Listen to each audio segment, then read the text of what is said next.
करते हैं। ठीक है, देखिए, पहले आप लोग बताइए कि कुछ पूछना है, कुछ आप लोग को कुछ स्पेसिफिक। बोलिए। सुजाता, आप बोल सकते हैं। पढ़ना स्टार्ट कर दिए आप लोग?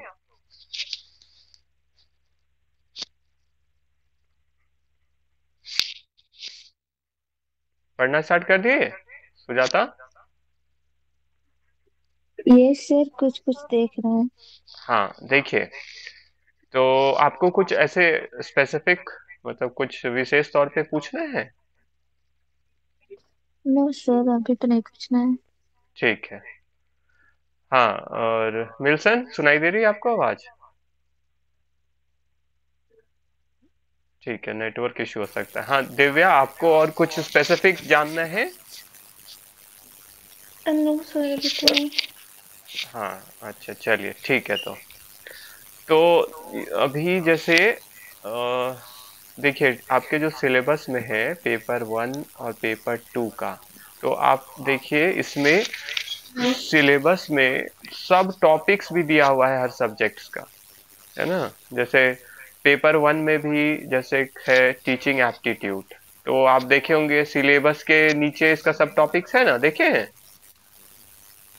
है ना कि इसके अंदर क्या क्या कवर है, इसके अंदर क्या किस किस टॉपिक से पूछा जा सकता है आपको। तो ये जो अलग अलग टॉपिक्स इसमें मेंशन्ड है, आप तो पहले जो भी रेफरेंस बुक का आप यूज कर रहे हैं, कोशिश करिए उसको साथ में पढ़ लें। हम प्रीवियस ईयर तो देखते ही जाना है साथ में, ठीक है, ताकि हम लोग का कॉन्फिडेंस बना रहे, है ना, प्रीवियस ईयर को देख के। और इसी तरह सेम स्ट्रैटेजी यूज करिए पेपर 2 में भी, एक एक जिसका भी हमारा दिया गया है। आप लोग को आवाज क्लियर आ रही है? Yes sir. अब अब क्लियर लग रहा है, ठीक है। पेपर 2 में भी जो जैसे है, मान लेते हैं अकाउंटिंग, है ना, अकाउंटिंग एंड ऑडिटिंग करके, है ना, एक साथ है ना ये तो? यस सर, एक ही साथ है। हाँ, इसका भी जैसे सब टॉपिक्स है, इसी तरह इंटरनेशनल बिजनेस है, कि उसका सब टॉपिक्स है। तो कोशिश करिए ना कि साथ में वो भी पढ़ते जाइए, प्रीवियस ईयर आपको हर समय ये देखना है ना। और मान लेते किसी प्रीवियस ईयर का कुछ में डाउट है, तो आप नेट में वीडियोस जो है उस अटेम्प्ट का वो देखिए, जिसमें डिटेल्ड सॉल्यूशन होगा, वो देखिएगा, तब तो समझ भी पाइएगा ना ये क्या है। ठीक है, और मैच द कॉलम्स और ये सब साथ में नोट भी बनाते जाइए, जिससे एक कॉपी जैसे बताए थे रखने से, ठीक है, कुछ कुछ नोट वो करते जाइए, लास्ट समय रिवीजन में बहुत हेल्प होता है। सितंबर का जैसे अभी जो हुआ, ठीक है, तो कुछ कुछ इमेज वाला भी क्वेश्चन आया है ना, नॉर्मल डिस्ट्रीब्यूशन कर्व का अलग अलग इस कर्व को क्या बोलते हैं, ठीक है, फिर एक जगह ज्यादा ऐसे स्क्यूड है उसको क्या बोलते हैं, पॉजिटिवली नेगेटिवली स्क्यूड कर्व, ये सब। तो ग्राफ्स वाला भी अब पूछा जा सकता है, ठीक है, जैसे इंडिफरेंस कर्व का ग्राफ बनता है, तो इंडिफरेंस कर्व का जो ग्राफ बनता है उसका प्रॉपर्टीज पढ़िए। ठीक है, कहाँ मिल जाएगा, इसीलिए बोल रहे थे 11th का अकाउंट्स, इकोनॉमिक्स, बीएसटी, ये सब देखते जाइए। ठीक है, और इसके साथ जैसे बात कर रहे थे हम लोग कि इनकम टैक्स का जैसे है, तो उसका सेक्शंस देखिए, है ना। एक तो पहले ये भी पॉइंट आउट कर सकते हैं, जैसे पेपर 1 में कौन कौन सा थ्योरी वाला है और कौन कौन सा प्रैक्टिकल वाला है ना, पेपर 1 में सिर्फ। तो पेपर 1 में जैसे प्रैक्टिकल एकदम थोड़ा सा है आईसीटी में, जो नंबर सिस्टम वाला है, और इसके अलावा भी कुछ प्रैक्टिकल है दिव्या। पेपर 1 में सर? हाँ, मतलब कंप्यूटर में सिर्फ बोल रहे आईसीटी में। नहीं, आईसीटी में तो बाइनरी वाला ही है। हाँ, यही नंबर सिस्टम ना। हाँ, बाइनरी टू डेसिमल, फिर डेसिमल टू बाइनरी, फिर हेक्साडेसिमल, ये सब है ना। तो ये यस सर। थोड़ा सा है, लेकिन ये इंपॉर्टेंट है क्योंकि ये आता है। तो एक ये हो गया आईसीटी से।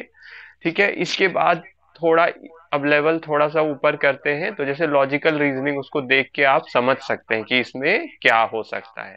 ठीक है, तो लॉजिकल रीजनिंग को आप फिर उसको देखिए, है ना, जैसे वेन डायग्राम है, फिर अलग अलग और जो उसमें पूछते हैं कि इस कौन सा पोर्शन में फैलिसीज ऐसा है। है, हाँ बोलिए।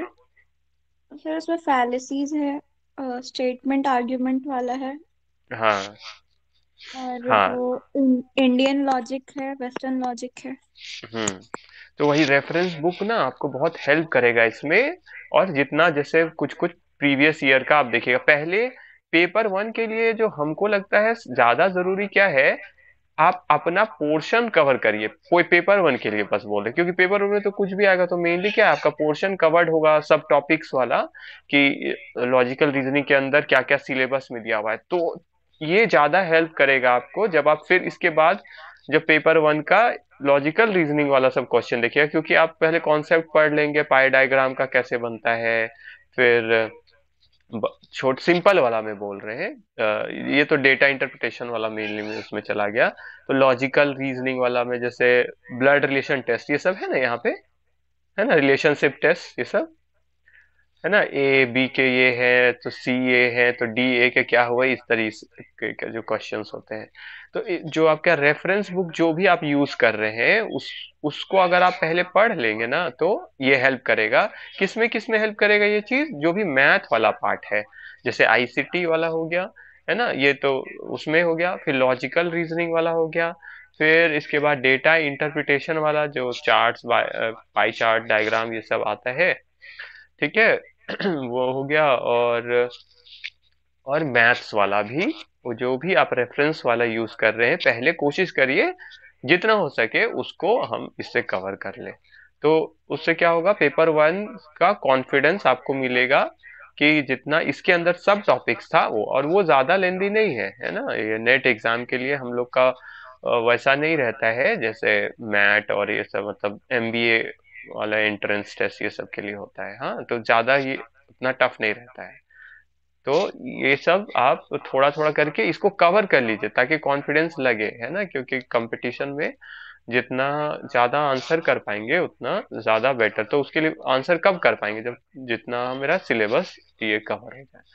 तो पेपर वन के लिए जैसे मैथ्स में बात कर रहे थे हम लोग, आईसीटी है, थोड़ा सा है इसमें बस नंबर सिस्टम वाला, तो इसको एकदम कवर कर लीजिए, क्योंकि एक दो दो क्वेश्चन भी आएगा, एक क्वेश्चन भी आएगा, तो कम से कम हम कवर कर ले। लॉजिकल रीजनिंग हो गया, फिर डेटा इंटरप्रिटेशन हो गया, ये भी शॉर्ट शॉर्ट पोर्शंस है इसमें, ठीक है। और लास्ट है आपका मैथ्स वाला जो मैथमेटिकल रीजनिंग एंड एप्टीट्यूड इसको बोलते हैं, है ना।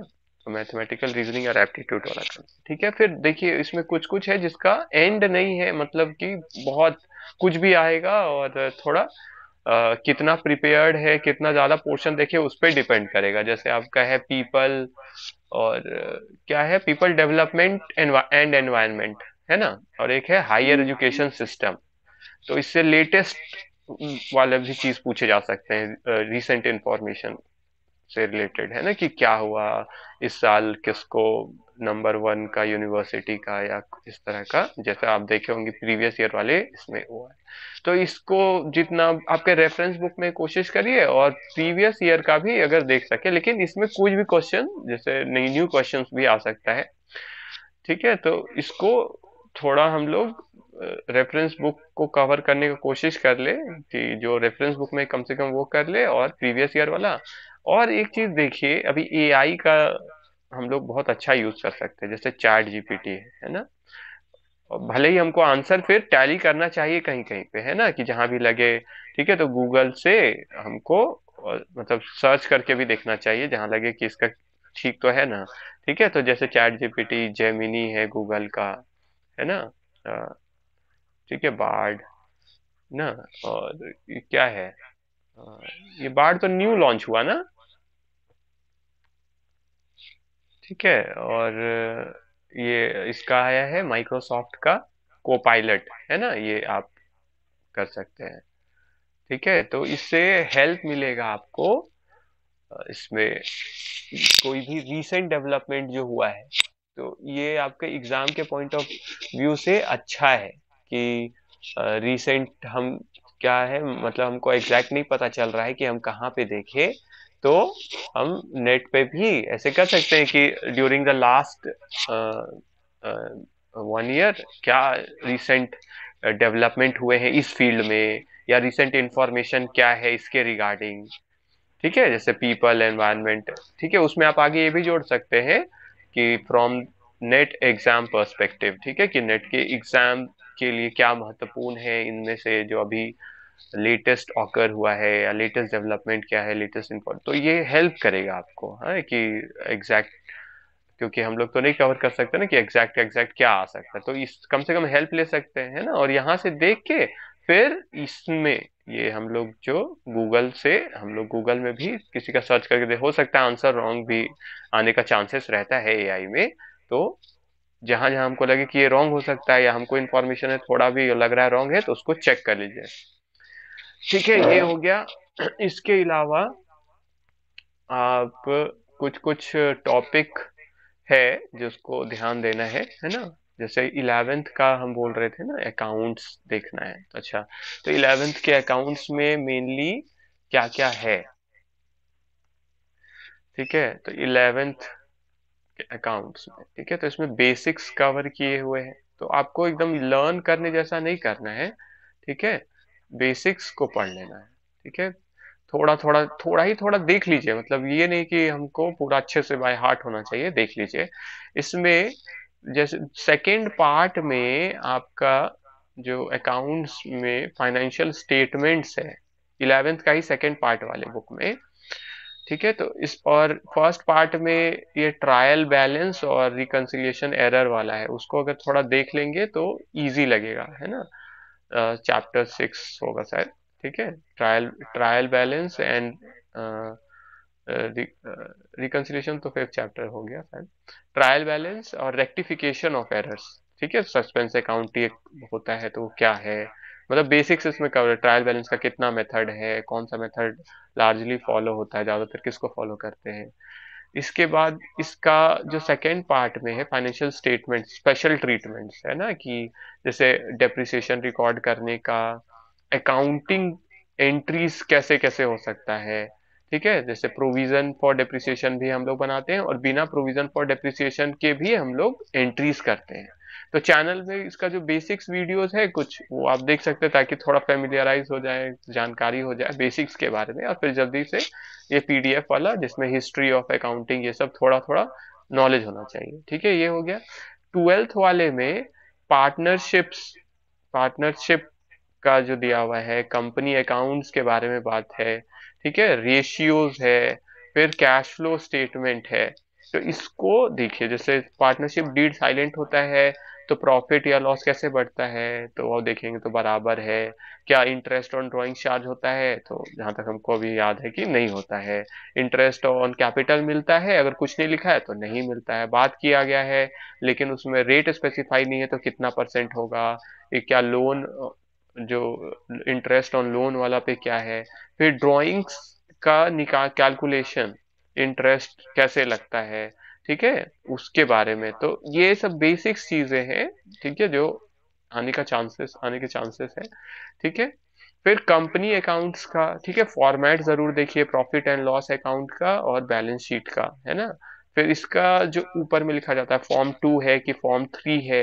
किस सेक्शन में है, ठीक है, ये सब हेल्प करेगा आपको। रेशियोज देखिए, ठीक है, रेशियोज अलग अलग जो है, मतलब बेसिक्स आपको कम से कम पता होना चाहिए, करेंट रेशियो का क्या होता है, क्विक रेशियो किसको बोलते हैं, अलग अलग नाम है, liquid ratio, acid test ratio, ठीक है, ये सब बेसिक्स, ठीक है, चार कितना प्रकार का रेशियो होता है, ठीक है, ये सब मतलब ये बेसिक्स हेल्प करेगा आपको, इसमें डायरेक्ट इनडायरेक्ट मेथड है, इसका फॉर्मेट देखिए, इनडायरेक्ट मेथड में, डायरेक्ट मेथड में तो जितना आता है और जितना जाता है उस तरीके से हम लोग निकालने की कोशिश करते हैं, तो इसमें बेसिक्स जरूर देखिए, क्योंकि इसमें आपको मतलब कॉन्फिडेंस लगेगा, बेसिक्स थोड़ा पता होता है, मान लेते टाइम कम है, टाइम कम है तो भी जितना आप देख सके उतना कम से कम ये देख लीजिए, है ना, कि कम से कम लगे कि हाँ, हम कम से कम इससे कुछ आएगा तो कम से कम समझ तो पाएंगे, जिसके बेसिस पे फिर हम डिसाइड कर पाएंगे, ठीक है, इकोनॉमिक्स में है फिर,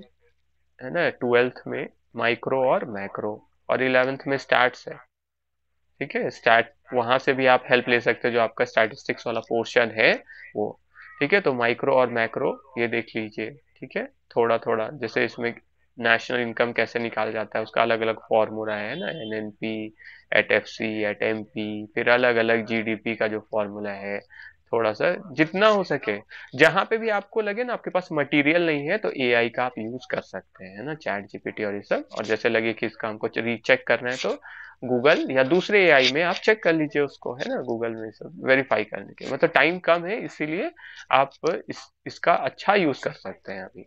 इसमें अगर आपको चाहिए कोई चीज टेबुलर फॉर्म में, हाँ, तो इसमें लिखिए कि हमको क्या चाहिए, इसका आंसर दीजिए इन टेबुलर फॉर्म। ठीक है, जैसे अभी हम आप लोग को कुछ कुछ और लिखवाएंगे कि इसका इसका टॉपिक, जैसे अलग अलग टर्म्स है, एक होता है ग्लोबल कंपनी, एक होता है इंटरनेशनल कंपनी, एक होता है आपका मल्टीनेशनल कंपनी, एक होता है ट्रांसनेशनल कंपनी। तो ये ना इंपॉर्टेंट टॉपिक है इसके लिए, नेट के लिए भी। तो इसमें मैच द कॉलम आ सकता है, या इनमें से कौन सा कंपनी का ये फीचर है, ये आ सकता है। तो इसको जैसे आपको सर्च करना है ना, तो जैसे लिख दे चैट जीपीटी में कि differences between global company, international company, MNC and transnational company in tabular form. तो क्या होगा, उससे आपका टाइम बचेगा ना, पैरा पैरा पैरा पैरा जैसा है तो उसको समझ के आपको खुद ऐसे। और डिफरेंस में क्या होता है कि सामने में अगर लिखा हुआ है ना, कि मीनिंग, तो सामने सामने लिखा होगा तो आपको इजी लगेगा उसको कंपेयर करने में, कि अच्छा इसको बोलते हैं ग्लोबल, इसको बोलते हैं इंटरनेशनल, इसको बोलते हैं एमएनसी, इसको बोलते हैं ट्रांसनेशनल, तो इजी लगेगा। ठीक है, तो ये हेल्पफुल फीचर है ये एआई का, कि वो टेबुलर फॉर्म में भी आपको आंसर दे देगा। ठीक है, फिर लास्ट बचा जो बीएसटी का, जैसे हम बताए कि 11th का 12th का आप इनिशियल चैप्टर कम से कम फर्स्ट 2 चैप्टर्स देखिए, और फिर जहां जहां लगे कि सिलेबस से ये सिलेबस में है कुछ कुछ और पोर्शन, तो मतलब एक बार क्या करना चाहिए, एनसीईआरटी अगर बुक नहीं है तो डाउनलोड कर लीजिए एनसीईआरटी वेबसाइट से, और वहां से उसका जो कंटेंट वाला रहता है, एक ही बार में पूरा बुक पे डाउनलोड वाला ऑप्शन शायद होगा, आप देखिएगा पूरा हो जाता है, तो जिप में जैसे, और कंटेंट उसका देख लीजिए कि इसके अंदर ये कंटेंट्स है। ठीक है, तो हेल्प होगा सर आपको इससे। हाँ, कुछ बोल रहे हैं? यस सर, एक हाँ क्वेश्चन है हाँ इनकम हाँ टैक्स का। हाँ हाँ, बोलिए। सर 51 लाख के ऊपर इनकम कंप्यूटेशन करना है हम्म डिफॉल्ट टैक्स रिजीम पे। तो डिफॉल्ट वो टैक्स कैसे? रिजीम। हाँ, डिफॉल्ट मतलब यहाँ पे क्या बोलने का मतलब, ओल्ड वाला? डिफॉल्ट ये वाला है जो 3 lakhs to 9 lakhs वाला है ना, नाइन मतलब two new twelve tax regime वाला है? हाँ, उस हाँ पे हाँ। 51 लाख का टैक्सेबल इनकम, तो टैक्स लाइबिलिटी कंप्यूट करना है। अच्छा, 51 लाख है ना, तो इसमें जो हम लोग का जो इसका नियम है वो लग जाएगा। तो ऐसे 50 लाख के ऊपर ही जैसे जाता है तो सरचार्ज भी एप्लीकेबल हो जाता है। यस सर, और सेस भी लगेगा ना? हाँ, सेस तो हर केस में लगेगा ना, health and yes. Education cess ये हर केस में लगेगा आपका। ये बाद में लगता है, पहले ये लगता है ना। तो एक बार ये देखना होगा कि इसका रेट क्या है। जैसे ईयर से भी डिपेंड करता है, जैसे 2022-23 में ना कुछ और था, और तेईस थर्टी चौबीस में, परसेंट हाँ, 23-24 में कुछ थर्टी और परसेंट नहीं, डायरेक्ट 30% नहीं लगता है ना। हाँ, पहले हम मतलब लोग, वही। हाँ हाँ, मतलब हम लोग स्टेप वाइज चलते हैं ना, पहले तो जैसे पहले निकाल लिए 3 to 6 वाला, है ना, पहला 3 लाख अगर हाँ, माफ है उसके ऊपर, फिर नेक्स्ट, मतलब ये रूल देखना होगा न्यू टैक्स रिजीम का, अभी उसका वही वो पढ़ना होगा पहले, कि इसमें क्या है, इसमें क्या है, इसमें क्या है। तो 3 लाख तक जैसे माफ हो गया, पहले इस पे निकाल लीजिए, फिर जैसे इसके बाद शायद इसका 6 to 9 होगा 5%। ना, 3-3 लाख से ये बढ़ रहा है ना। हाँ सर, लेकिन एक बार कैलकुलेट करके दिखा देते। हम आपको ना इसका भी कर देंगे, हाँ, हमको इसको भी मैसेज कर दीजिएगा, ठीक है। ठीक है सर, वैसे हम, हमको हाँ, रेट याद है। अच्छा, हाँ ठीक है, बोलिए बोलिए, तो क्या है रेट्स, वही थ्री टू 56 सिक्स का में 5% है। 5%, ठीक है। हाँ, फिर 10% है।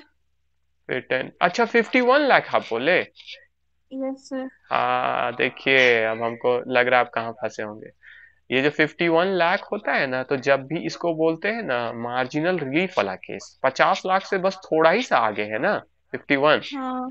तो ये मार्जिनल रिलीफ वाला एक केस होता है। वो क्या बोलते हैं उसमें, कि अगर आपका इनकम उतना नहीं बढ़ा जितना कि टैक्स बढ़ गया, तो जितना डिफरेंस है, मतलब 1 लाख से इसमें ज्यादा, 50 लाख से बस 1 लाख ही बढ़ा है, तो आपका टैक्स भी ना सरचार्ज के कारण अगर ज्यादा बढ़ गया है 1 लाख से, तो आपको जितना इसके ऊपर बढ़ गया ना उतना मार्जिनल रिलीफ मिल जाएगा। मतलब ये 1 लाख पर आपका जो टैक्स लगने वाला है वो 1 लाख से ज्यादा नहीं लग सकता है, ये तो मार्जिनल रिलीफ लग जाएगा इसमें। तो जो लोअर आएगा ना वो होगा, तो मार्जिनल रिलीफ का, ठीक है, वो प्रोविजन हम आपको इसका भेज देंगे, ठीक है। मार्जिनल रिलीफ आप लगाए थे? नहीं सर। हाँ, यही यही यही वाला मेन, इसीलिए क्वेश्चन दिया गया कि कहीं फंसे कुछ लोग इसमें जिनको मार्जिनल रिलीफ का ये नहीं है। तो जब भी थोड़ा जैसे 1 करोड़ से थोड़ा ऊपर हो जाएगा ना, तो उसमें भी ये होता है। 1 करोड़, 1 लाख, 2 लाख है, तो उसमें भी चेक किया जाता है कि ज्यादा तो नहीं टैक्स चला गया, जितना इनकम नहीं बढ़ा उससे ज्यादा टैक्स तो नहीं बढ़ गया। जितना भी मतलब टैक्स अगर बाहर चला गया ना इस पोर्शन के 1 लाख से ऊपर, तो क्या होगा, किसके कारण, क्योंकि इसमें सरचार्ज भी लग जाता है ना, उसके कारण बढ़ जाता है टैक्स। तो उतना का रिबेट मिल जाता है, ये उसी मतलब उसी को बोलते हैं, मतलब रिलीफ मिल जाता है, उसी को बोलते हैं मार्जिनल रिलीफ। कि 1 लाख से ज्यादा इसमें टैक्स नहीं बढ़ सकता है, कि जैसे ये 50 लाख से ऊपर गया है उसके कारण। समझ गए दिव्या? Yes sir. बस ये मार्जिनल रिलीफ वाला एक बार आप फिर से ट्राई करिएगा, ठीक है, मार्जिनल रिलीफ वाला करके। ठीक है। Okay sir. हाँ, फिर भी नहीं होगा तो हमको आप मैसेज कर दीजिएगा, ठीक है, वो क्वेश्चन के साथ, ताकि किस ईयर का है, हम वो असेसमेंट ईयर लिखा रहता है उस ईयर के साथ देख के फिर हम उसको कोशिश करके आपको फिर भेजेंगे, ठीक है। Yes sir. ठीक है, तो हम लोग 11th 12th वाला हो गया। अब बीकॉम और एमकॉम वाला आप देखिए कि कौन कौन सा आपका सब्जेक्ट है जो सिलेबस में है, नेट में भी और बीकॉम में भी आप पढ़े थे, तो जितना बुक और नोट्स है आपका यहाँ हेल्पफुल होगा। फिर से जहाँ पे भी नोट्स का कमी लगे और तुरंत मटेरियल आपके पास नहीं है, हेल्प लीजिए एआई का, प्लस गूगल का भी। गूगल में भी तो आपको नोट्स और ये सब मिलता है, प्लस यूट्यूब में भी आप देख सकते हैं। लेकिन इसमें यूट्यूब में क्या टाइम लगेगा आपको ज्यादा, ठीक है, तो इसमें आपको इजी पड़ेगा गूगल और इसमें।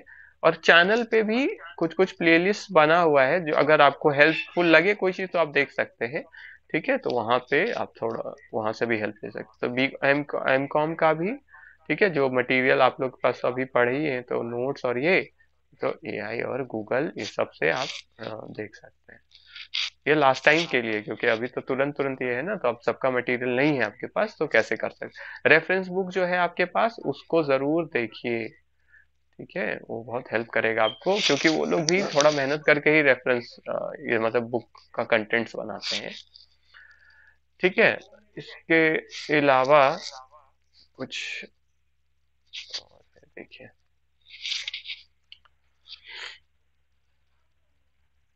तो ये सब टॉपिक्स कोशिश करिएगा जितना हो सके, प्रीवियस ईयर का जैसे बताए वीडियोस रिवीजन, ठीक है। और वर्ड हो गया, फिर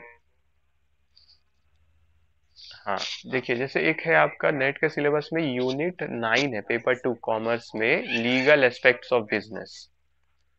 सिलेबस देखते रहिएगा, ठीक है, आपके तो ग्रुप में भी होगा, है ना, और आप सेव किए होंगे तो अच्छा है।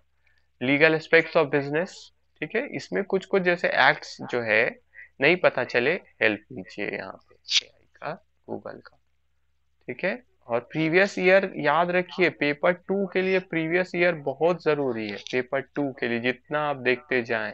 और जिसका अगर बुक में है आपके पास और प्रीवियस ईयर का ये कुछ कुछ भी मटेरियल है, तो उससे, नहीं तो वीडियो से आप, जिसमें शॉर्ट में आपको या डिटेल्ड चाहिए तो आप देख लीजिए, अवेलेबल है ना, हम लोग चैनल्स डिस्कस किए ही थे उसमें, आप देखिए, ठीक है, मिल जाएगा। और जहां लगे डाउट तो, ठीक है, दिव्या क्योंकि दे चुकी है और उनको एक्सपीरियंस भी है, तो वो बता देंगे आपको कि इस चैनल का अच्छा है, ठीक है, तो उनसे आप जरूर बात करिए। थोड़ा बात करने से उनको भी कुछ नया कुछ सीखने को मिल सकता है, और आपको तो आइडिया हो जाएगा क्योंकि वो ऑलरेडी दे चुकी हैं, ठीक है। फिर यूनिट 5 है शायद आपका, है ना, उसमें जैसे business statistics and research methods ये सब है।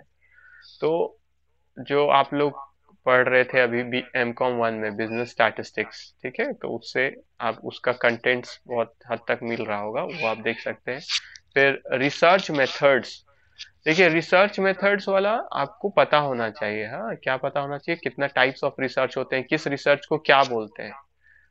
जहां डाउट लगे हम फिर बोल रहे हैं, या मटेरियल नहीं है इसको यूज करिए, बहुत हेल्पफुल है, ठीक है। इसके लिए प्रिपरेशन के लिए अभी कम टाइम है इसीलिए, नहीं तो मटेरियल है हमारे पास, तो मटेरियल से आप जरूर देखिए, रेफरेंस बुक में भी लिखा रहता है, उसमें देखिए स्टेप्स क्या होते हैं, ये आता है, अरेंज करिए स्टेप्स को, या इस स्टेप के बाद क्या होता है, ऑप्शंस देके, तो इजी पड़ेगा आपको, ठीक है। फिर जो मेन पेपर है हमारा अकाउंट्स में, जैसे तो शेयर कैपिटल का जेबीआई एक अच्छा सवाल पूछी थी, जिसमें कैपिटल रिजर्व में कितना ट्रांसफर होगा, कब, जब रीशू हो रहा है, फोरफीचर हुआ, कुछ शेयर्स क्या किया गए, फोरफीट किए गए और फिर रीशू हो रहे हैं, उनमें से कुछ ही शेयर रीशू हो रहे हैं, तो उसका कैलकुलेशन कैसे होता है, ठीक है।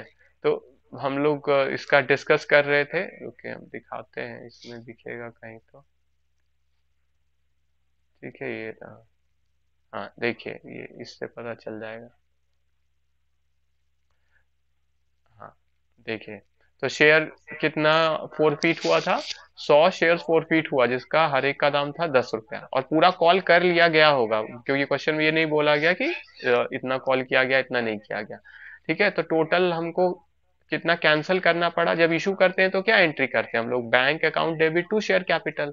अब हम कैंसिल कर रहे हैं, तो हम क्या करेंगे, शेयर कैपिटल को क्या कर देते हैं, डेबिट, जितना पैसा हमको प्राप्त हो गया है वो शेयर फॉरफीचर अकाउंट में चला जाता है ना, तो 300 रुपीज मिल गया था तो उसमें चला गया। कॉल्स इन अरियर्स में कितना चला गया, जितना पैसा हम कॉल किए लेकिन मिला नहीं, तो 700, ठीक है। फिर क्या हुआ, इस क्वेश्चन में लिखा हुआ था कि 100 शेयर तो आप फोरफीट किए हैं, पर रीशू कितना किए, 60, तो 60 रीशू किए हैं कितना में, तो 9 रुपया में रीशू किए हैं, तो कितना हो गया, 540 रुपया। 1 रुपया आपको नहीं मिल रहा है किसी भी शेयर पे, इन 60 शेयर पे, तो वो लॉस हो जाता है, वो कहाँ चल जाता है, शेयर फॉरफीचर अकाउंट में। देखिए प्रॉफिट हुआ तो शेयर फॉरफीचर में डाल दिए हम, तो लॉस भी, क्योंकि वही शेयर रीशू कर रहे हैं, तो लॉस भी हम उसी से मैनेज करते हैं। तो 60 into 1, यहाँ तक जितना तक पैसा होता है उतना मैनेज कर सकते हैं हम लोग, तो कितना तक पैसा है पहले वो भी निकालना होता है। तो 300 रुपया प्रॉफिट हुआ हमको टोटल कितना पे, 100 शेयर पे, तो 60 शेयर पे कितना होगा, तो यूनिटरी मेथड से हम लोग देख लिए कि 300 डिवाइडेड बाई 100, तो 60 शेयर पे कितना होगा, 180 रुपया, जिसमें से 60 रुपया हम क्या कर रहे हैं, इसके लिए यूज कर रहे हैं, ठीक है।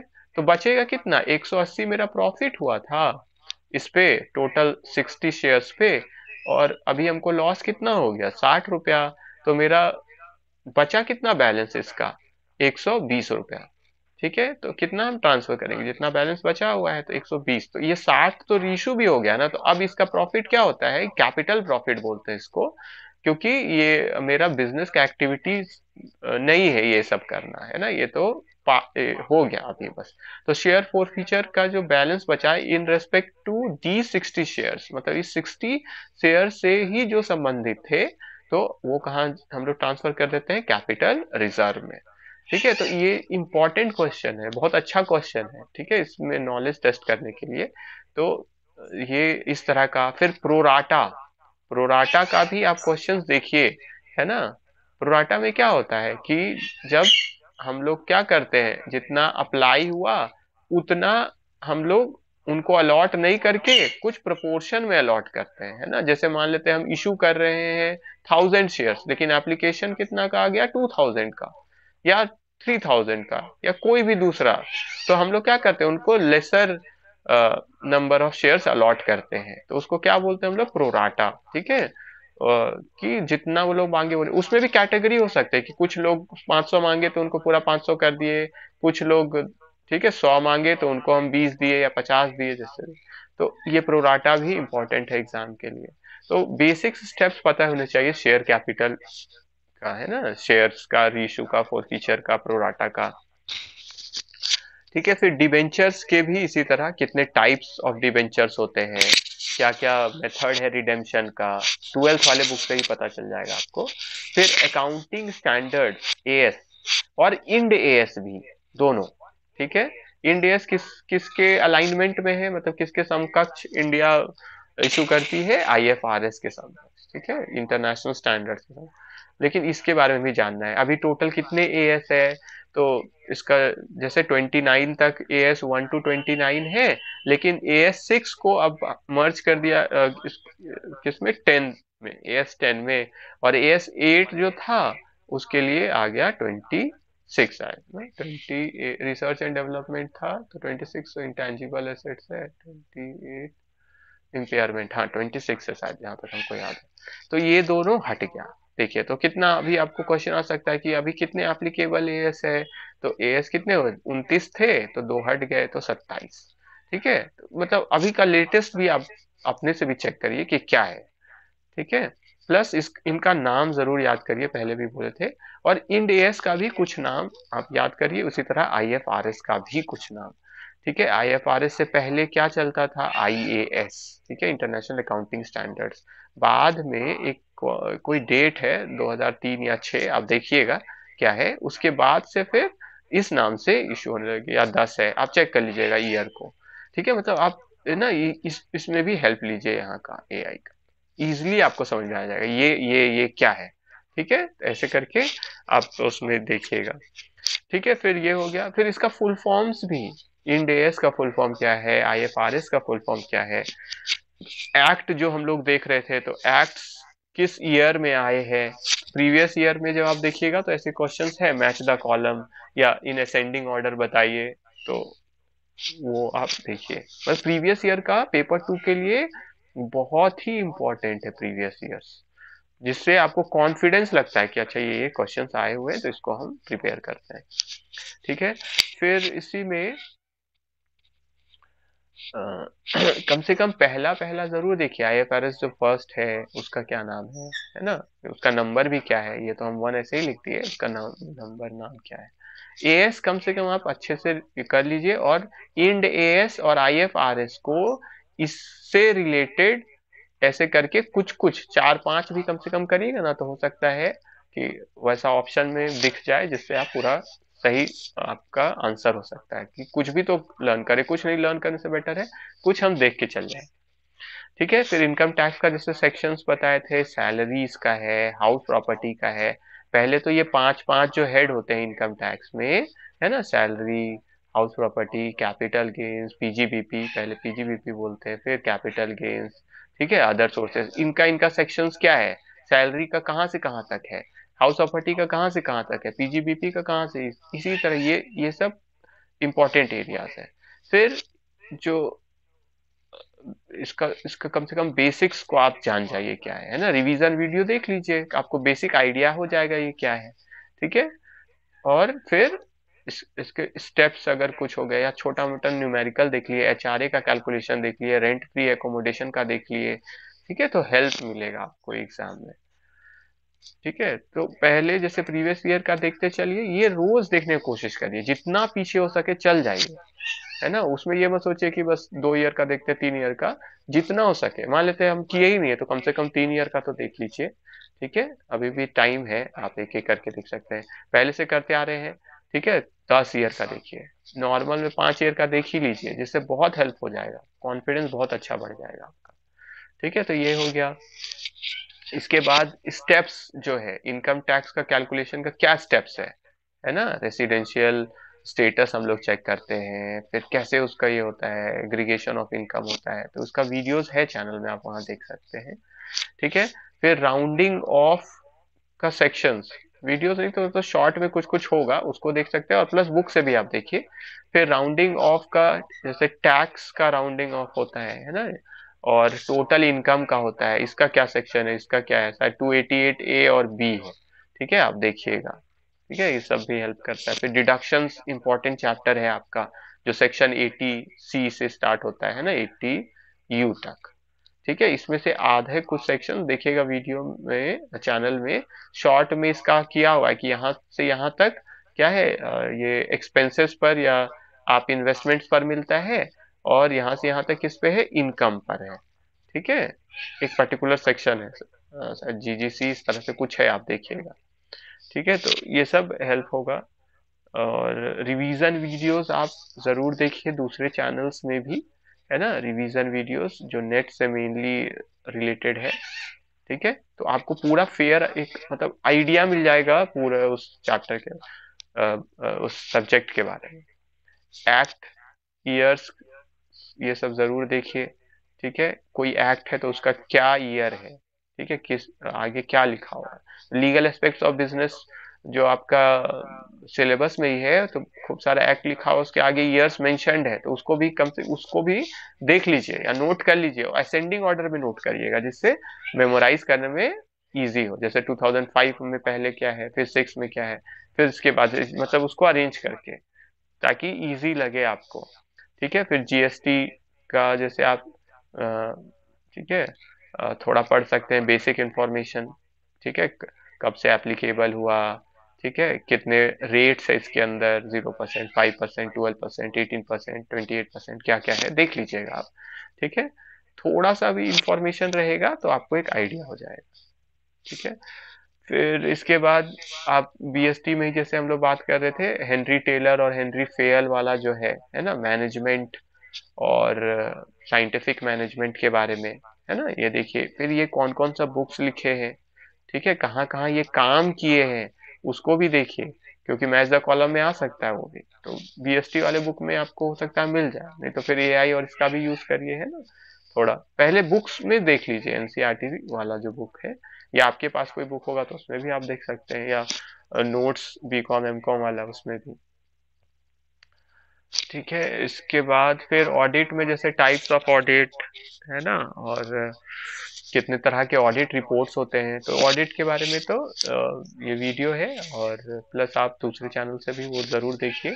जहां भी लगे आपको कि इसका हमको सब्जेक्ट का हम भूल रहे हैं कुछ, ठीक है, तो आप देख लीजिए रिवीजन वाला वीडियो, जिससे इजी लगे आपको। और टाइम को वैसे मैनेज कर लीजिए कि अ, ये प्रीवियस ईयर भी हम हर दिन देखते रहे, इससे कॉन्फिडेंस मिलता है। और रिवीजन मतलब आपको एक बार देखने से भी थोड़ी होगा, आपको रिवाइज भी तो करना होगा। ठीक है, तो साथ में जो नोट्स आप बना रहे हैं हार्ड क्वेश्चन के लिए, या लग रहा है कुछ ज्यादा ही क्वेश्चंस हमको नहीं आ रहा है, तो सबका नोट्स मतलब जितना हो सके वो, या टाइम बचाना है तो बस क्वेश्चन नंबर लिख लीजिए, इसका हम फिर से देख लेंगे वीडियो में, इसका हम फिर से देख लेंगे। ठीक है, 2-3 बार करके देखिएगा ना, तो आपको ईजी लगेगा और अच्छा लगेगा। और नोट्स बनाते जाइए, जहां भी लगता है कि नोट्स का जरूरत है नोट्स कर लीजिए। ठीक है, तो एमकॉम तक का तो पोर्शन है, प्लस एक्स्ट्रा पोर्शन जो नेट में दिया हुआ है उसके बारे में भी सर्च करके और ऐसे करके आप देख सकते हैं। और फिर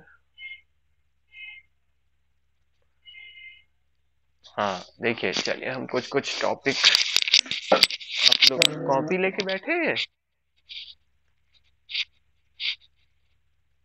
कॉपी है आप लोग के पास? यस यस हाँ, सर। लिखिए तो कुछ कुछ टॉपिक्स, हम भी कुछ कुछ नोट्स आपको भेज सकते हैं, लेकिन आप लोग भी लिखिए कुछ टॉपिक्स जिसको देखना है।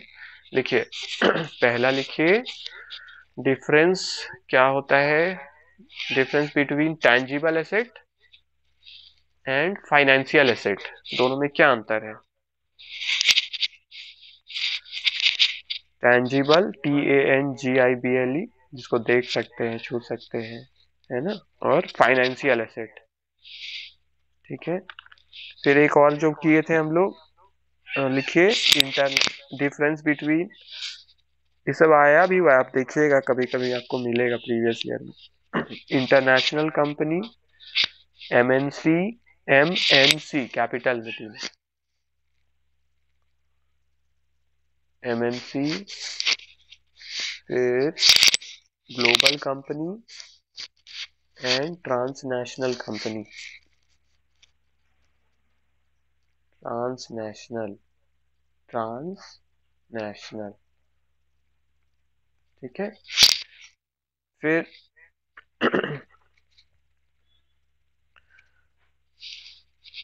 फिर इसको आप ढूंढिए, SWIFT। ठीक है, इसका फुल फॉर्म क्या होता है, स्विफ्ट। ये भी प्रीवियस ईयर्स में आपको कहीं दिखा हो। ठीक है, ये इंटरनेशनल वाला है, society for world wide inter bank financial telecommunications. ठीक है, इसका इसके बारे में थोड़ा इंफॉर्मेशन लीजिए, ये है क्या, इसमें क्या होता है। क्योंकि मैच द कॉलम में जैसे आ सकता है। ठीक है, इसका फुल फॉर्म थोड़ा ये लिख सकते हैं, इसके बाद में थोड़ा इंफॉर्मेशन देख लीजिएगा। Society for world wide inter bank financial telecommunications.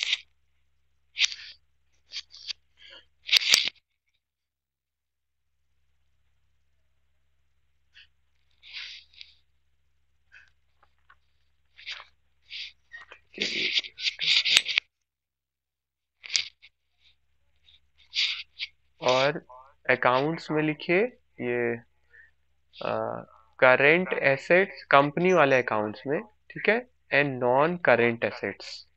Current assets and non current assets, ये आपका अकाउंट्स का कॉर्पोरेट अकाउंटिंग वाला बुक होगा, या ट्वेल्थ वाला भी जो आप डाउनलोड करेंगे ना उसमें भी आप देख सकते हैं। करेंट एसेट्स किसको बोलते हैं, नॉन करेंट एसेट्स किसको बोलते हैं, करेंट लाइबिलिटीज किसको बोलते हैं, नॉन करेंट लाइबिलिटीज किसको बोलते हैं, इसका जरूर देखिए। ये अलग अलग चीज है जो हम लोग समझते थे ना पहले, बस फिक्स्ड एसेट और फिक्स वो नहीं है, थोड़ा सा इसमें बताया हुआ है, इसको इसको इसको बोलते हैं, है ना। उसमें क्या है, अलग अलग उसके बारे में इंफॉर्मेशन है कि ये कहलाता है ना। फिर नॉन करेंट एसेट्स उसके बारे में। ठीक है, फिर आपका क्या बोलते हैं उसको, ऑपरेटिंग साइकिल लिखिए। ऑपरेटिंग साइकिल ये अकाउंट्स का है, हाँ, ऑपरेटिंग साइकिल।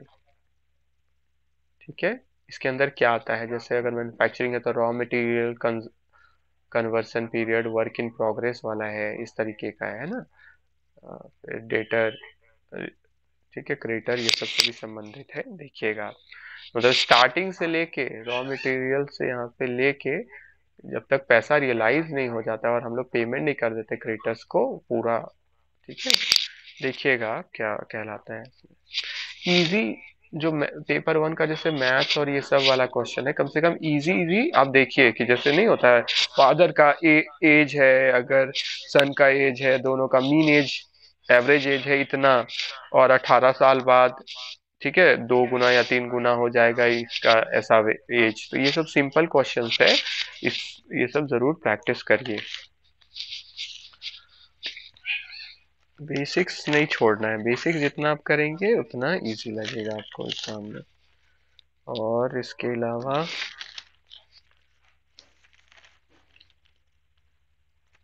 ठीक है, एक और लिखिए, NASDAQ, इसका क्या फुल फॉर्म है। ठीक है, थोड़ा इंफॉर्मेशन भी है ना। ये OTC एक्सचेंज होता है USA में, national association of securities dealers automated quotations है। ठीक है, तो OTC का भी क्या फुल फॉर्म होता है, ठीक है, ओवर द काउंटर जो बोलते हैं, लेकिन इसके बारे में आप जानिए ये है क्या।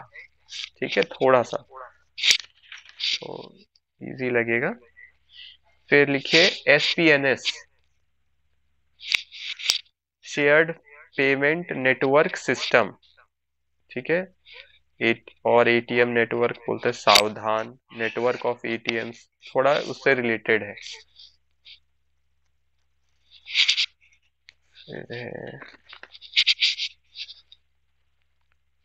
सेक्शन एक बार इसको देखिएगा, एक है सेक्शन सेक्शन DD और एक है सेक्शन 80U। ठीक है, ये इनकम टैक्स का बोल रहे हैं। ये शायद डिपेंडेंट अगर डिसेबल्ड है, और उससे भी क्लियर हो जा रहा है, देखिए DD लिखा हुआ है ना। और मतलब आपको मिलेगा जो उनका परवरिश कर रहे हैं, उनके लिए खर्च कर रहे हैं। और ये क्या है, हम खुद ही कमाते हैं और हम ही डिसेबल्ड हैं, तो हमको उसका रिडक्शन मिलता है इस सेक्शन में 80U। ठीक है, मतलब ये रिलेटेड जैसे लगते हैं पर हैं थोड़े अलग। ठीक है, तो ये मतलब थोड़ा सावधानी रखिएगा, ये इनकम से मिल जाता है हमको, और ये उन किन्हीं को जिनका हम क्या कर रहे हैं, देखभाल कर रहे हैं, तो मिलता है। मतलब ये खुद ही को मिलता है जो है खुद ही डिसेबल्ड, ये इस पे ध्यान रखने के लिए है ये। फिर कैलकुलेशन जैसे बोले रेशियोज का, है ना, वो हो गया, डिफरेंस हो गया। ठीक है, रिटर्न ऑन इन्वेस्टमेंट का क्या फुल फॉर्म होता है, ये कैसे कंप्यूटेशन होता है return on investment.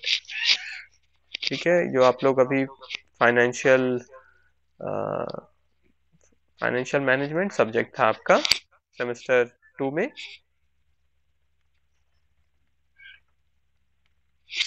Financial management था। Yes sir. हाँ तो उसमें के देखे होंगे या देख लीजिएगा, फिर से भूल भी गए तो क्या, फिर से देख लेंगे। ठीक है फिर अर्निंग पर शेयर भी आता है। हाँ हाँ वेरी गुड, ईपीएस। ठीक है ईपीएस का देखिए कैसे है। AS20 है, इसके लिए 20 है ना, 19 लीजर्स है, 20 ईपीएस है। ठीक है तो उसको देखिए ईपीएस कैसे निकालते हैं, है ना। इसमें भी शायद 2 रहता है। ठीक है देख लीजिएगा। ठीक है फिर जैसे हम लोग पढ़ रहे थे ये ब्रेक इवन पॉइंट वाला और ये सब मार्जिन ऑफ सेफ्टी, ठीक है ब्रेक इवन पॉइंट, ये सब बहुत इंपॉर्टेंट है। ठीक है इजी भी है अगर पढ़े हुए हैं, पीवी रेशियो। ठीक है ये सब। ठीक है ये सब नहीं छूटे तो ज्यादा अच्छा है, थोड़ा इससे क्या होता है कॉन्फिडेंस भी लगता है हमें।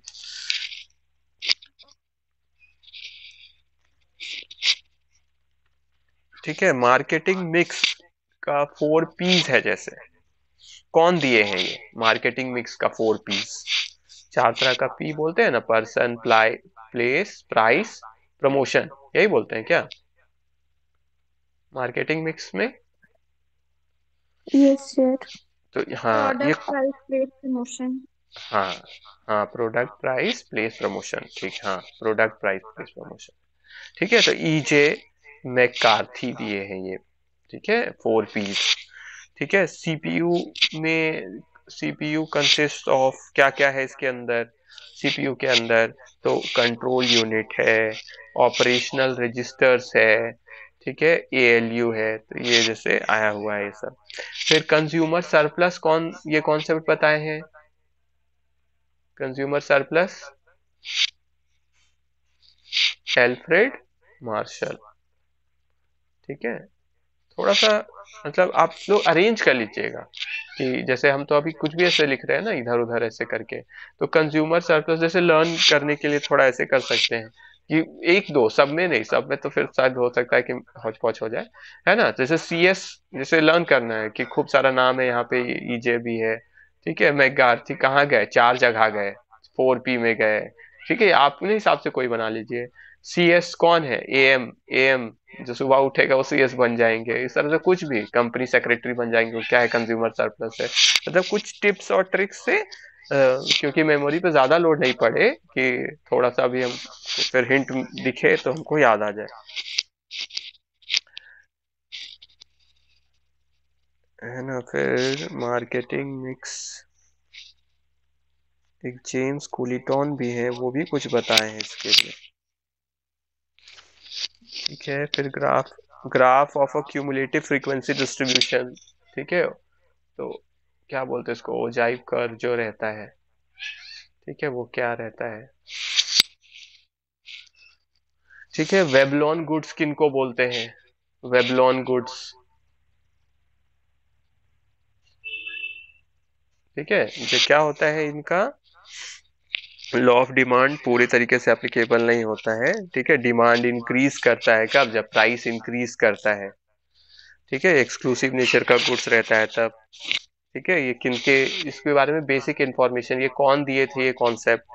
ठीक है तो जैसे मेरा लिखा हुआ है अमेरिकन इकोनॉमिस्ट दिए थे, थॉस्टिन वेबलेन, तो उनके ही नाम पे फिर इसको कर दिया गया। और वो एक और कॉन्सेप्ट दिए थे कंस्पिकुअस कंजम्पशन। ठीक है तो जैसे आप भी क्या कर सकते हैं इस तरह का शॉर्ट नोट अपने लिए बना के रख सकते हैं, या बनाने का भी जरूरत नहीं है ना। आप आजकल मोबाइल में भी आप क्या कर सकते हैं, उसमें सेव करके रख सकते हैं, कॉपी करके पेस्ट कर लिए, या मतलब इससे रिलेटेड इंफॉर्मेशन एक जगह आप रख लिए। ठीक है और जहां लगता है कि लिख लेना बेटर है तो कॉपी में लिख लीजिए, है ना, तो वो भी कर सकते हैं।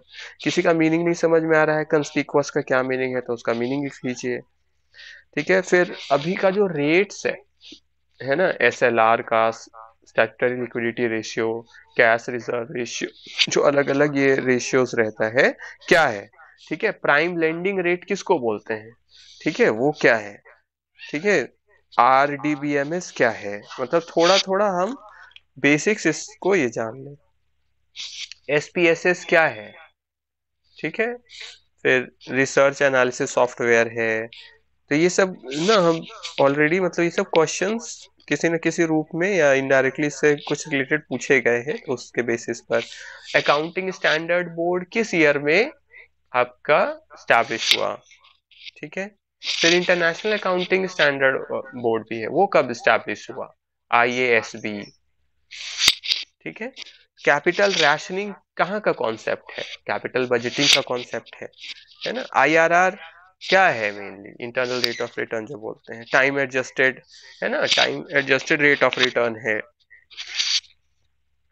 वर्किंग कैपिटल को दूसरा नाम क्या बोलते हैं हम लोग, सर्कुलेटिंग कैपिटल बोलते हैं, ठीक है। वर्किंग कैपिटल दूसरा नाम सर्कुलेटिंग कैपिटल, ठीक है। SEZ का जो कॉन्सेप्ट आया कहाँ से, पहले पहले, ठीक है। तो SEZ first came through EXIM policy, export import policy 2000, ठीक है। एक्जिम पॉलिसी से ही SEZ वाला, ठीक है। एक्जिम पॉलिसी कौन सा ईयर है, 2000। हो सकता है कुछ मेरा इंफॉर्मेशन रॉन्ग भी हो, वो आप लोग को जहां भी लगे कुछ चेक करना है तो आप चेक कर लीजिएगा, ठीक है। HDI जो ह्यूमन डेवलपमेंट इंडेक्स है, उसके क्या क्या डायमेंशंस हैं, ठीक है। तो मैच द कॉलम में सबके लिए, ठीक है। ह्यूमन डेवलपमेंट इंडेक्स जो हम लोग बोलते हैं, HDI ह्यूमन डेवलपमेंट इंडेक्स, ठीक है। डायमेंशंस,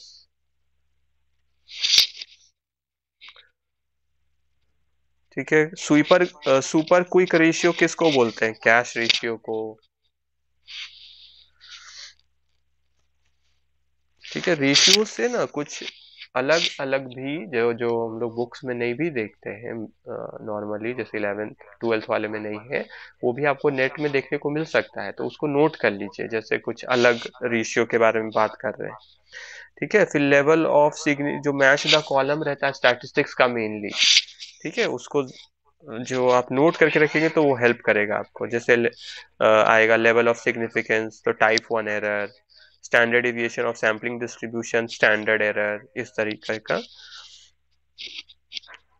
ठीक है। और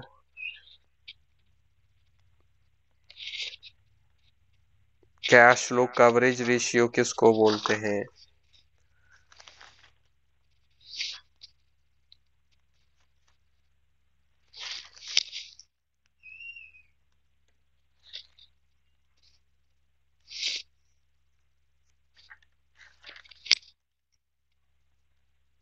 ठीक है। Tariff and non tariff barriers जो आप लोग करते हैं, ठीक है, तो इसका एग्जांपल्स देखिएगा किसको किसको बोलते हैं, टैरिफ नॉन टैरिफ वेरियर्स, ठीक है। टैरिफ में क्या, जिसमें टैक्स और ये सब रेट्स ये सब हम लोग डिसाइड कर लेते हैं ना, नॉन टैरिफ वाला किसको बोलते हैं, ठीक है।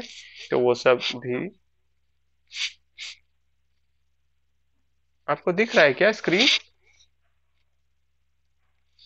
यस। हाँ, ठीक है। तो ये आता है कि पहले वाला क्वेश्चन में हम देख रहे हैं, ये है कि टैरिफ और नॉन टैरिफ इसमें से क्या है, ये पढ़े दिव्या आप, टैरिफ नॉन टैरिफ पढ़े, सब पढ़े तो हैं। हाँ। नहीं कोई बात नहीं, वो फिर से पढ़ना होगा, बार बार रिवीजन खूब से मतलब भूल सकते हैं, वो देखना होगा। इसका क्या है कि लास्ट टाइम तक रिवीजन चलते रहने से, हाँ। वही था ना, टैरिफ बैरियर्स में हम लोग डायरेक्ट रेस्ट्रिक्शन लगाते हैं और नॉन टैरिफ में मॉरल सुएजन वगैरह भी करते हैं। हाँ, वो RBI वाला आप बोल रहे हैं, मॉरल सुएशन जो होता है ना, RBI मतलब जो गाइडलाइंस इशू करती है, वो उसका आप बोल रहे हैं। हम्म, ठीक है, कोई बात नहीं, वो तो जैसे रिवीजन रिवीजन चलेगा ना। ये टैरिफ नॉन टैरिफ हो गया दूसरा देश से संबंधित, हाँ। और जो मॉरल सुएशन और ये सब है ना, वो वही SLR और CRR वाला जो देख रहे हैं ना हम लोग, उसमें वो चीज आ जाता है। तो वो हो गया रेट वाला, और मॉरल सुएशन हो गया बस समझाने से कि इस तरह से काम करिए, तो वो उधर हो गया। फिर इफेक्टिव लीडरशिप, ठीक है, के लिए कौन बोलते हैं, तो Douglas McGregor. Nature of leadership के लिए कौन बोल रहे हैं ऑर्गेनाइजेशनल मैनेजमेंट में, तो चेस्टनर, आई बर्नैट, जो आपका इंटरनेशनल और ये सब मैनेजमेंट वाला। इंडस्ट्रियल मैनेजमेंट के लिए कौन बोल रहे हैं, तो ये मैच द कॉलम, ये सब आया हुआ है। ठीक है, तो उसमें लास्ट ईयर का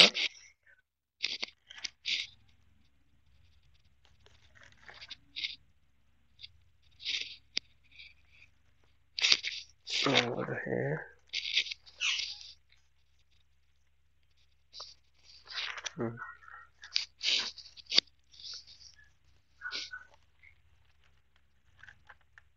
अच्छा, डेज को भी देखिएगा। ठीक है, जैसे अलग अलग डेज हम लोग मनाते हैं, है ना।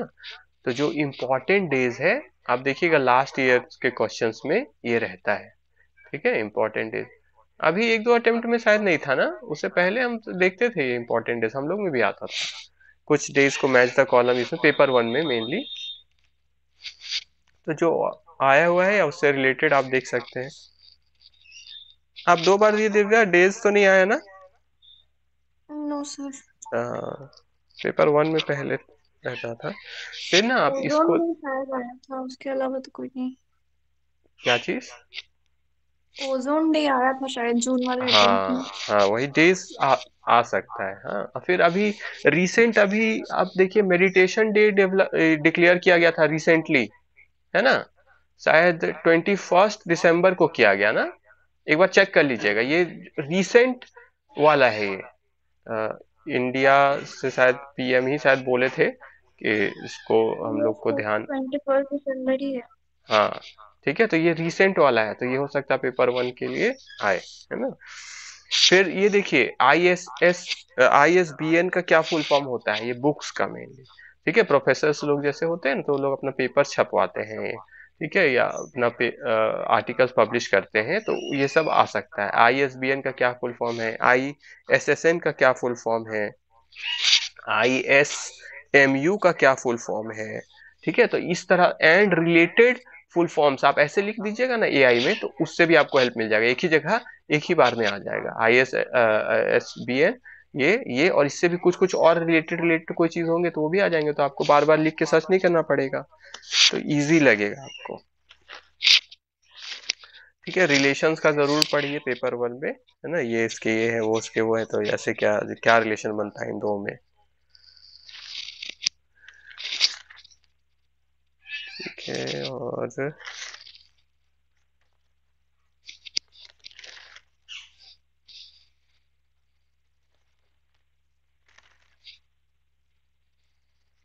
अच्छा, टीवी पे ये आया हुआ है क्वेश्चन पहले, जैसे टीवी पे जो डॉट डॉट डॉट ये ग्रेन्स आते थे, है ना, उसको क्या बोलते हैं हम लोग, जब टीवी सेट को ऑपरेट किया जाता, तो पहले मेनली टीवी में ऐसे होता था ना, ये पूरा white white black black dots आता था, है ना, तो इसको क्या बोलते हैं, जैसे ये आया हुआ है, इसको बोलते हैं स्नो। ठीक है, ये हो गया। फर्स्ट वेब ब्राउजर कौन था, है ना, फर्स्ट वेब ब्राउजर। फिर जब कंप्यूटर का बूटिंग होता है, ठीक है, when a computer is booting होता है, तो बायोस लोड होता है टू द मेमोरी, मेमोरी में लोड होता है किसके द्वारा, ठीक है, तो रोम के द्वारा। ठीक है, बायोस, बायोस क्या होता है, बेसिक इनपुट आउटपुट सिस्टम शायद, है ना। तो ये वाला क्वेश्चन है। फिर जैसे CJI वाला आ सकता है, रिलेटेड है ना, चीफ जस्टिस ऑफ इंडिया, ये जो थे वो कितने नंबर के थे, तो जो अभी जो चंद्रचूड़ जी जो रिटायर किए, वो कितने नंबर के थे, या अभी जो आए वो कितने नंबर पे हैं, उनका नाम भी आप देख लीजिएगा, मैच द कॉलम में जैसे आ सकता है पेपर वन में, है ना। ये जो मतलब रिसेंट जो इम्पोर्टेंट पोजीशंस है। ठीक है, फिर कुछ अवार्ड के बारे में देख सकते हैं आप, है ना, बॉलीवुड और इसमें किसको मिला। फिर फुटबॉल वाले में देख सकते हैं किसका जो गोल्डन बॉल या जो फेमस अवार्ड होता है वो इस साल किसको मिला है। ठीक है, तो ये सब थोड़ा ये सब भी देखने से आ सकता है। मीडिया को जैसे बोला जाता है फोर्थ एस्टेट, मीडिया को।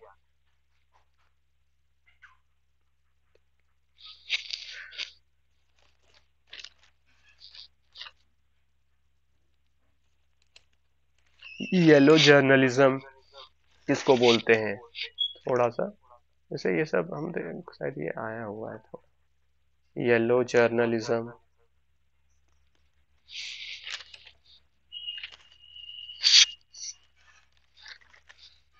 मतलब थोड़ा सा हट के आप ही देखिएगा ना कि क्या इससे रिलेटेड और आ सकता है, तो आपको भी अच्छा लगेगा, क्योंकि थोड़ा आपका भी प्रिपरेशन क्या हो जाएगा, अपने आप अपने मतलब क्रिएटिविटी का यूज होगा थोड़ा। फिर नंबर ऑफ सेंट्रल यूनिवर्सिटीज कितने हैं, ठीक है, सेंट्रल यूनिवर्सिटीज कितने हैं ये पहले आया हुआ है, ठीक है, जहां तक हमको याद है। से टोटल यूनिवर्सिटीज आप चेक कर सकते हैं, है ना, एआई का यूज करके टोटल यूनिवर्सिटीज कितने हैं, ठीक है, उसमें से फिर डीम्ड यूनिवर्सिटीज कितने हैं, स्टेट यूनिवर्सिटीज कितने हैं, ओपन यूनिवर्सिटीज कितने हैं, तो ये क्योंकि एजुकेशन ही फील्ड में है हम लोग, तो इससे रिलेटेड आ सकता है, ठीक है। रीजनल ऑफिस कितने हैं यूजीसी के, कॉलेजेस टोटल कितने हैं, इसको आप सर्च कर सकते हैं,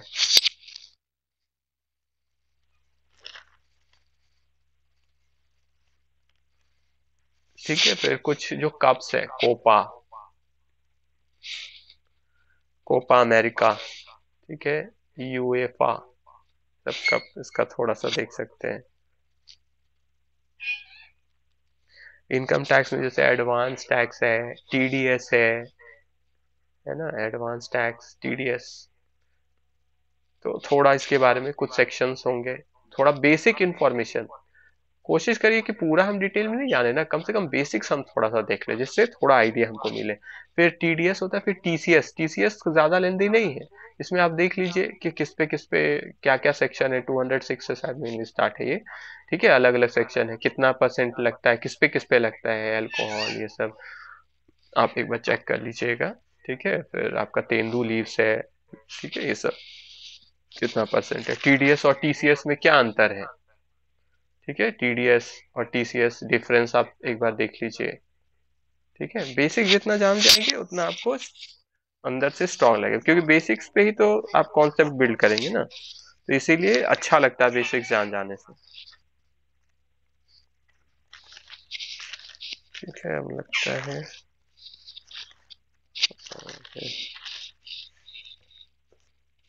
DICGC का क्या फुल फॉर्म होता है,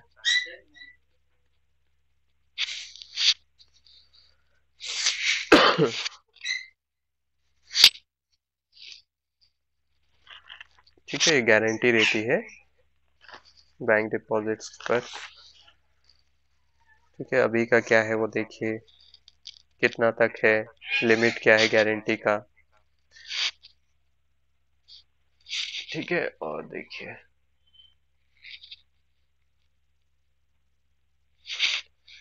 देखिए जैसे सेबी जो है, सेबी क्या करती है, मार्केट सिक्योरिटीज से रिलेशन है, ठीक है, फिर आरबीआई का मॉनिटरी पॉलिसी से रिलेशन, सब आया हुआ है मैच द कॉलम इसमें, ठीक है। फिर नेशनल इनकम, जैसे इसी तरह से मैच द कॉलम आ गया, तो हम एक दो का भी जानेंगे तो हो जाएगा। फिजिकल डेफिसिट किससे रिलेटेड है, ठीक है, तो रहता है इकोनॉमिक ग्रोथ, तो ये जैसे आया हुआ है क्वेश्चन, ठीक है, तो इकोनॉमिक ग्रोथ से, ठीक है। नेशनल इनकम, तो ये है गवर्नमेंट का एक्सपेंडिचर से रिलेटेड, तो वही प्रीवियस ईयर करने से क्या होता है, इजी आपको समझ में आता है फिर क्या है। फिर कैश एंड कैश इक्विवेलेंट्स जो बोलते हैं हम लोग, जो कैश फ्लो स्टेटमेंट से हमारा रिलेटेड है, कैश एंड कैश इक्विवेलेंट्स, ठीक है, इसके अंदर क्या क्या आता है, ठीक है, तो जैसे balance in the current account, ठीक है, इन्वेस्टमेंट इन 5 इयर्स गवर्नमेंट बॉन्ड्स जो मैच्योर होने वाला है 1 वीक के बाद ही, फिर investment in the shares of a subsidiary company, ठीक है, investment in equity mutual funds, fix deposits with SBI maturing after 1 year, ठीक है, या और बिफोर, ठीक है, बिफोर वाला मेनली, ठीक है, तो अप टू, तो इस ये सब कैश एंड कैश इक्विवेलेंट भी जैसे क्या हो गया, आपको बेसिक कॉन्सेप्ट होना चाहिए क्या इसके अंदर मेनली क्या क्या कवर होता है, ठीक है। तो जहां भी लगे कि इसका रॉन्ग या कुछ डाउट लगे तो उसको आप ऑनलाइन भी चेक कर सकते हैं। ठीक है, ये हो गया। फिर जैसे आप पढ़े थे EOQ, ये सब जो अलग अलग मेथड है किसका, इन्वेंट्री कंट्रोल का। ठीक है, उसको भी आप तो मेथड्स ऑफ इन्वेंट्री कंट्रोल आप AI में भी चेक कर सकते हैं, है ना। तो उसमें आएगा EOQ जैसे है, ABC है ना, अलग अलग देख सकते हैं, या आपके पास जो रेफरेंस बुक होगा उसमें।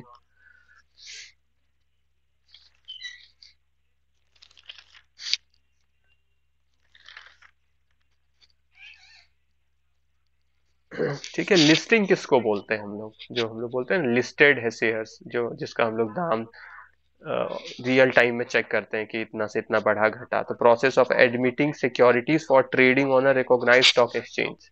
ठीक है, जब RSC रिकॉग्नाइज्ड स्टॉक एक्सचेंज पर क्या होता है, हम लोग का सिक्योरिटीज को एडमिट कर लिया जाता है, तो उस प्रक्रिया को ही हम लोग किस लिए, ट्रेडिंग पर्पज से, कि उसका बाय एंड सेल हो सके। ठीक है, तो लिस्टिंग बोलते हैं। आर्बिट्राज क्या है, ठीक है, जो हम लोग प्रॉफिट के लिए प्राइस में जो डिफरेंसेस से जो प्रॉफिट होते हैं, ठीक है, तो उसको आर्बिट्राज। जैसे फिर आप लोग पढ़े ना हेजिंग, ये पढ़े हैं आप लोग हेजिंग,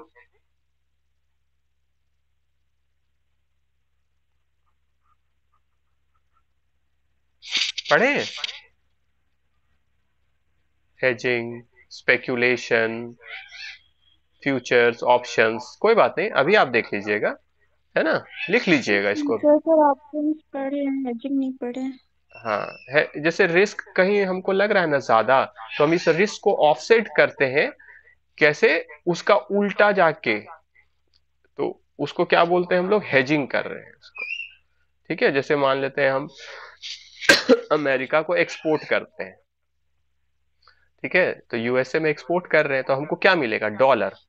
अब हमको क्या लग रहा है कि डॉलर का प्राइस अगर गिर जाएगा तो मेरे को तो लॉस हो जाएगा। ठीक है, तो हम क्या कर सकते हैं कि हम फ्यूचर और ऑप्शंस के मदद से या किसी भी दूसरी चीज से, या हम लोग क्या कर रहे थे, एक्सपोर्ट कर रहे थे यहाँ, तो सिंपल एक हेजिंग का क्या तरीका, इंपोर्ट भी कर ले USA से, तो क्या होगा, मेरा जो इसका फ्लक्चुएशन के कारण हमको लॉस होने वाला था, वो क्या हो जाएगा, ऑफसेट होने लगेगा। समझ गए, कैंसल आउट करना होता है। समझ गए दिव्या। Yes sir. ठीक है, तो ये थोड़ा सा जिसका भी लगे आपको तो उसके बारे में थोड़ा इंफॉर्मेशन देखिएगा। हाँ, arbitrage, speculation, hedging, futures, options, forward contracts. ठीक है, इसमें कॉल ऑप्शन होता है, बाय ऑप्शन होता है, कॉल। ठीक है, कॉल हो गया, कॉल और पुट बोलते हैं। कॉल बोलते हैं जब बाय हमको खरीदना रहे, जहां तक हमको याद है, तो प्रीमियम देना पड़ता है उसके लिए।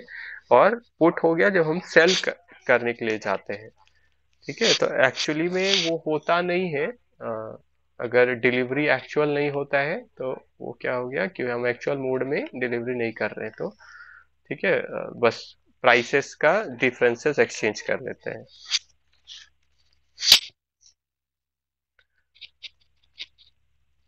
ठीक है, पावर ऑफ अ टेस्ट किसको बोलते हैं, मतलब स्टैटिस्टिक्स वाला ये है, ability of test to reject the null hypothesis when it is false. ठीक है, तो पावर ऑफ अ टेस्ट। तो इसी तरह ये सब देखिए प्रीवियस ईयर का ही हम कुछ देख के बोल रहे हैं। ठीक है, चार तरह के अकाउंटिंग कॉन्वेंशंस होते हैं, कौन कौन है, जैसे कॉन्सेप्ट्स एंड कन्वेंशंस हम लोग पढ़े हुए हैं। ठीक है, अलग अलग कॉन्सेप्ट है, going concern concept, materiality concept, ये सब अलग अलग कॉन्वेंशंस। मेनली कितने बोल देते हैं हम लोग, चार तरीके, चार तरह के हैं। कौन कौन से, कॉन्वेंशन ऑफ डिस्क्लोजर, ठीक है, फिर कंसिस्टेंसी, कंजर्वेट, मटीरियलिटी। हाँ वेरी गुड, ठीक है, कंजर्वेटिज्म और मटीरियलिटी। तो इसको याद कर सकते हैं, देखिए CCDM। ठीक है, तो C2DM, देखो 2 DM है। ठीक है, या इस तरह से कुछ भी आप बना लीजिए, तो यही लर्न हो गया। और एक बार फिर से इसको मेमोराइज कर लीजिए, कंसिस्टेंसी, कंजर्वेटिज्म, डिस्क्लोजर, मटीरियलिटी।